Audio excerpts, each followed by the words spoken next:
Let's move to other matters and a story of concern, and one we did touch on an aspect earlier this month, I think, or certainly within the last few weeks, and that is that thousands of children as young as 4 have been suspended for attacking teachers as statistics show record violence in our classrooms.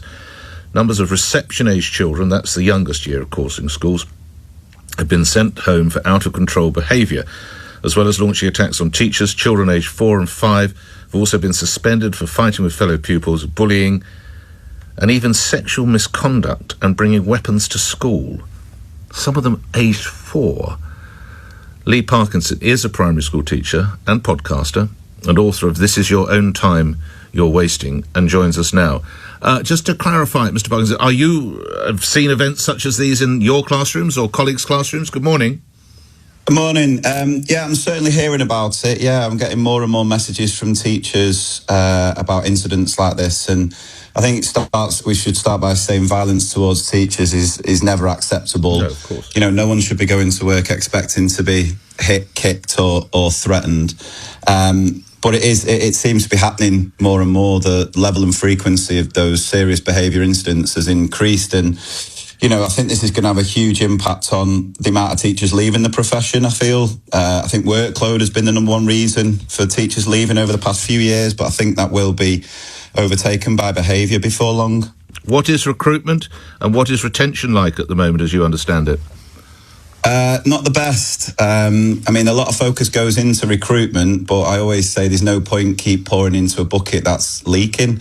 I think for the 3rd year running, we've had over 40,000 teachers leave the profession, which shouldn't be the case when, you know, teaching should be one of the best jobs in the world.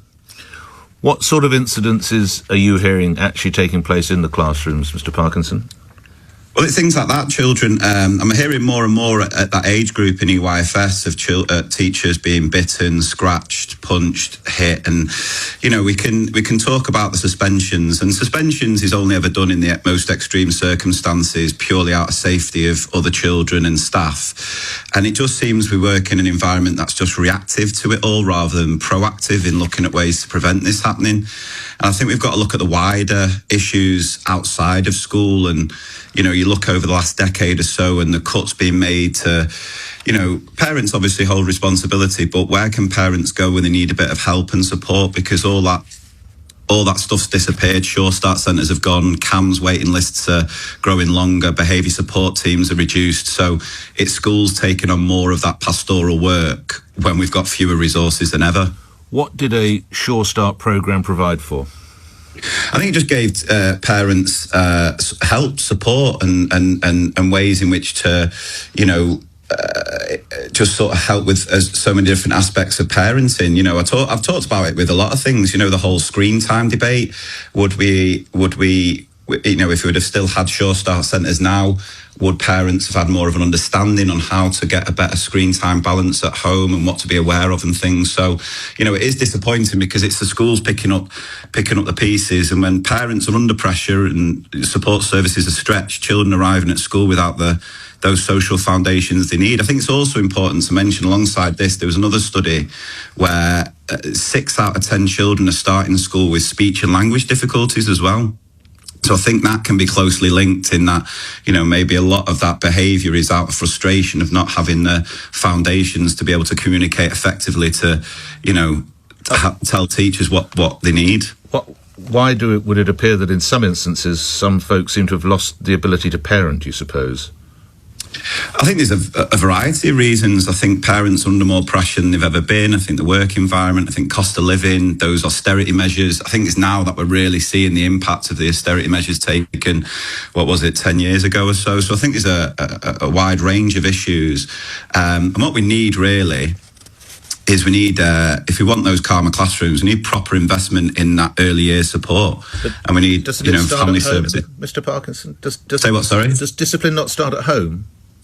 Yeah, it does to an extent, and I think most parents, if not all parents, want the absolute best. But some parents may well need some support, some guidance on how to do the best. And I just don't think there's as much out there as there once was. I mean, in the newspaper that this was featured in, and I don't expect you to have read that's my job, but a teacher told the Mail on Sunday, they work in the Northwest, quotes, "We have a reception class of 25, 6 are still in nappies. The kids are dirty, their clothes are filthy, it's lazy parenting, and these parents are letting them get addicted to screens too." That, in the reality, it does come back, to the most degree, to parents, doesn't it? To a certain extent, yeah, and don't get me wrong, there'll always be some parents who need to do better, but for me, I look at it and just think, for a parent now, under the pressure they're under with work and the cost of living... Haven't parents always been under pressure, no? I feel it's worse now than it has been. Okay. I mean, as a parent myself, I think you're it's a teacher, a lot harder. So you've got two hats to wear here. Go on. Yes, of course. Yeah. So, but with I think it is just a lot more challenging, and there's just not that support. I think for a lot of parents, the only place they can go to get that support is online. And as we know, the online world is an absolute nightmare. Don't get me wrong, there's probably some good stuff out there, but there's so much misinformation and confusion as what to do, what not to do. So, it would be it'd be great if there was more investment in early year support, so parents can get that guidance, that trusted guidance. I think is really important as well to make those better choices. Lee Parkinson, thank you. You are a teacher, you're a parent as well, you're a podcaster, and you wrote, "This is your own time you're wasting."